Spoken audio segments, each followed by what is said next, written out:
La Maison des Jeunes de Jaunet-Marigny présente le Teen Show. Le Teen Show. des coups de cœur, des coups de gueule, Des coups de boule. Une rubrique geek, Des interviews. des infos internationales. Du sport des événements culturels. Et associatifs.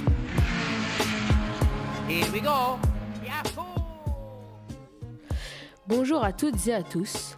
Nous sommes le 17 mars 2021 et on se retrouve pour une nouvelle émission avec une nouvelle rubrique qui s'appelle la Fun Fact et qui va nous parler des faits insolites. Au programme, l'agenda en premier temps présenté par Benoît, puis la M2JM pas de Nathan. Par la suite, il y aura la pause musicale, suivie de la rubrique geek présentée par Quentin, qui va aussi faire la Fun Fact par la suite. Ensuite, une nouvelle pause musicale. Antoine fera le Breaking News et l'on finira avec la M2JM de Nathan. Bonne émission!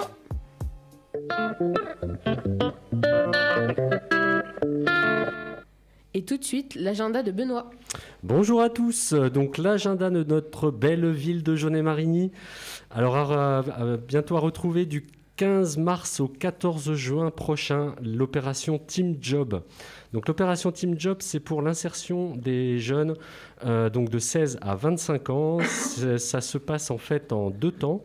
C'est des journées, il y a plusieurs dates. Je vous redonnerai le site à la fin de ce petit temps pour vous inscrire. En tout cas, 16-25 ans, le matin du e-sports et l'après-midi des projets d'insertion. Donc c'est bien à destination des jeunes de 16 à 25 ans qui sont soit déscolarisés, soit en recherche d'emploi. Et pour vous inscrire, c'est teamjob@orcs.fr. Alors je dis orcs, mais ça s'écrit bien, donc team, teamjob, orks.fr. Et la deuxième date à retrouver donc dans cet agenda pour cette émission, ce sera le 18 mai prochain, don du sang à l'Agora de 15h à 19h. Donc pour si vous voulez être un petit peu solidaire et partager de votre sang, le don du sang se fait à l'Agora le 18 mai 2021. Merci, bonne journée à tous. C'était l'agenda de Benoît et tout de suite la M2JM pas de Nathan. La M2JM pas. Bonjour à toutes et à tous, et c'est moi, Nathan Fernandez, qui va vous présenter la M2JM pas et plus tard dans l'émission, la M2JM. Alors, je vais vous parler du vaccin contre le Covid-19. Hier, le 16 mars 2021, l'Allemagne, l'Italie, l'Espagne ainsi que la France ont suspendu ce lundi la vaccination du produit développé par le laboratoire de la fusion du suédois Astra et du britannique Zeneca par précaution. La cause de ces arrêts ? Plusieurs cas suspects d'effets secondaires recensés dans le monde. Actuellement dans la France, il y aurait 1 358 990 personnes qui se seraient fait injecter au moins une dose. Moi, en tout cas, je leur souhaite bonne chance. Je laisse la parole à Johan. C'était la M2JM pas de Nathan et maintenant on écoute Juicy de The Notorious Big. C'était Juicy de The Notorious Big et tout de suite la rubrique geek de Quentin. La rubrique. Eh bien, bonjour à tous, c'est Quentin pour la rubrique. Donc, aujourd'hui, je vais commencer en douceur, puis un petit peu plus avec une information qui pourrait faire écarquiller les yeux de certains. Pour les plus impatients et fans de grands événements, la Paris Games Week aura lieu en octobre 2021. Il faut donc espérer qu'elle soit maintenue selon les conditions sanitaires. Maintenant, je vais parler de World of Warcraft, que je vais plutôt appeler WoW parce que c'est plutôt compliqué. Et WoW a, depuis sa création, donc depuis 2004, ça fait donc 17 ans, eh bien, en 17 ans, WoW a fait 52 milliards d'heures de jeu, si on regroupe toutes les heures de jeu faites par les joueurs. Soit 6 millions d'années. Rendez-vous compte. 6 millions Ouais, 52 milliards d'heures en 17 ans. C'est énorme. C'est tout pour moi, pour la rubrique geek. C'était la rubrique geek de Quentin et on va rester avec lui pour la Fun Fact.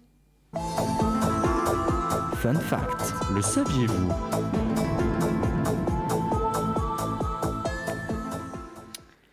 Et donc, toujours moi.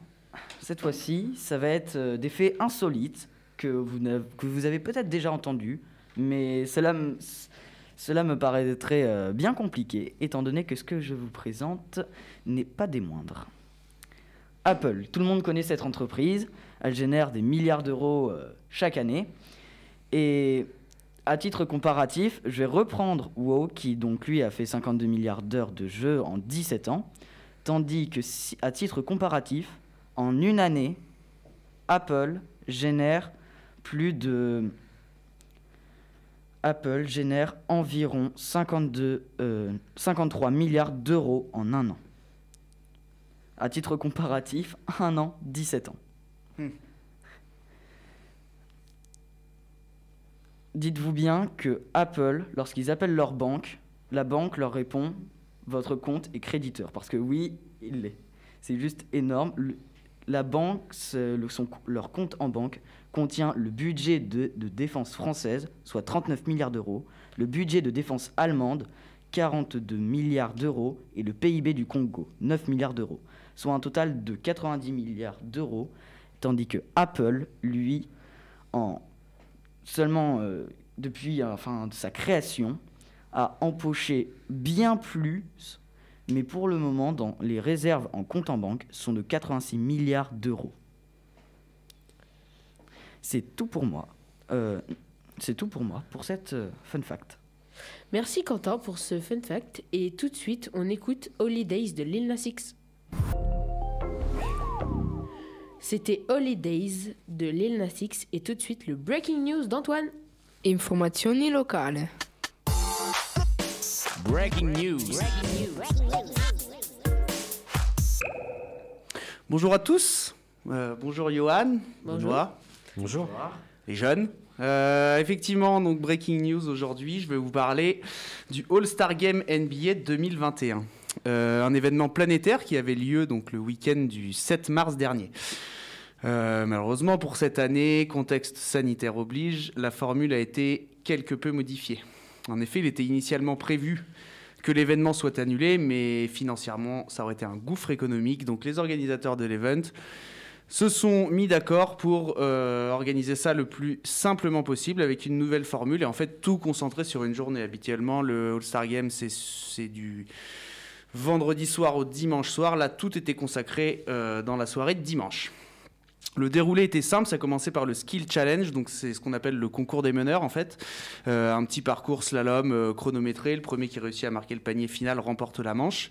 C'est Demontas Sabonis qui a remporté la finale du Skill Challenge face à Nikola Vucevic. Donc Demontas Sabonis, c'est l'intérieur des Indiana Pacers, Vucevic l'intérieur des Orlando Magic. C'est un concours de meneurs remporté par des intérieurs, allez savoir pourquoi. Ensuite, enchaîné derrière, le concours à 3 points très fourni avec un sacré gratin, tous les plus gros tireurs de la ligue, remporté par, pour moi, je ne suis pas très objectif, mais c'est mon joueur préféré, Stephen Curry, meneur des Golden State Warriors et double MVP en titre 2015-2016, considéré actuellement comme le meilleur shooter de l'histoire, car il a révolutionné le tir à 3 points. Deuxième succès en carrière pour lui au 3 points contest. Donc voilà, titre amplement mérité avec deux grosses stats sur le scoring au concours. Ensuite, démarrer la rencontre, que je vais vous résumer après, mais à la mi-temps de la rencontre du match des étoiles, il y avait le concours de dunk. Un petit peu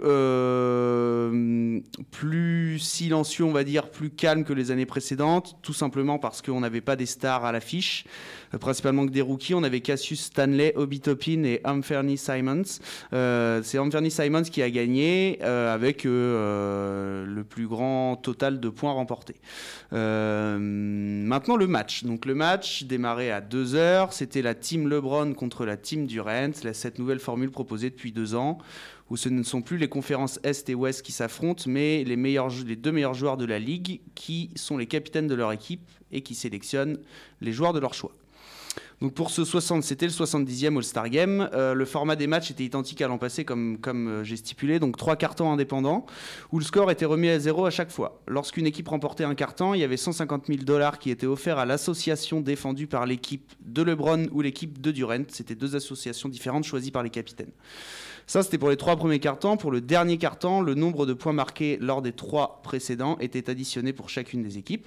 Et ce dernier carton n'était pas chronométré, ne durait pas 12 minutes, mais se terminait lorsque le score cible était atteint, en fait. Et donc, du coup, comment on atteint ce score cible ? C'est tout simplement en hommage à Kobe Bryant, décédé au mois de janvier 2020.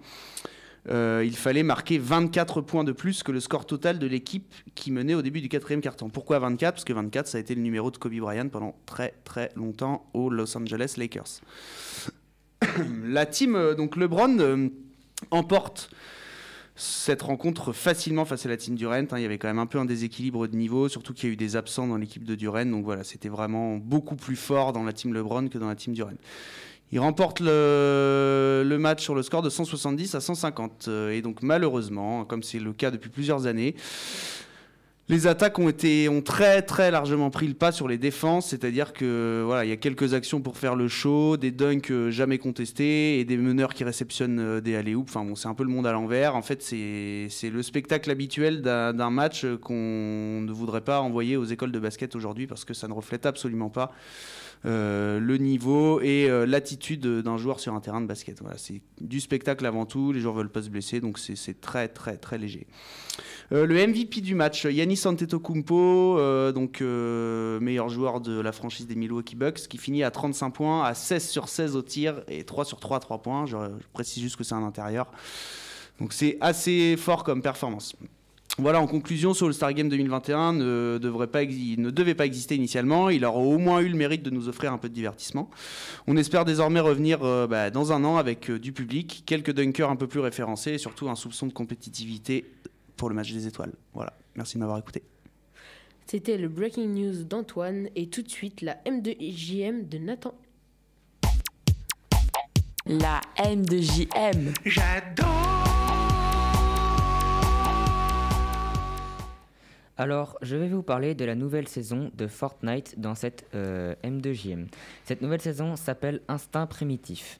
Alors que la saison 5 touchait à sa fin le lundi 15 mars, la saison 6 de Fortnite vient de débuter dans la foulée avec tout un tas de nouvelles surprises. Une nouvelle map, un nouveau pass de combat, etc. Cette nouvelle saison vous offre la possibilité d'apprivoiser la faune sauvage à l'image de poules, loups ou de sangliers pour vous nourrir, mais également pour récupérer des matériaux de fabrication. Les nouveaux skins disponibles, vous rencontrerez Lara Croft et une nouvelle version de l'agent Jonesy, mais également Neymar Jr. ou encore la super héroïne de DC Raven. Et voilà, c'est tout pour moi. C'était la M2JM et c'est déjà la fin de notre émission. On se retrouve le 7 avril 2021 à 16h comme d'habitude. On remercie Justine à la régie et Nathan, Evelyn, Benoît, Quentin, Nathan Fernandez, Antoine et Johan. Et on vous dit tous à la prochaine émission. Ciao. Ciao. Ciao. C'était le Teen Show, présenté par la Maison des Jeunes de Jeunet-Marigny.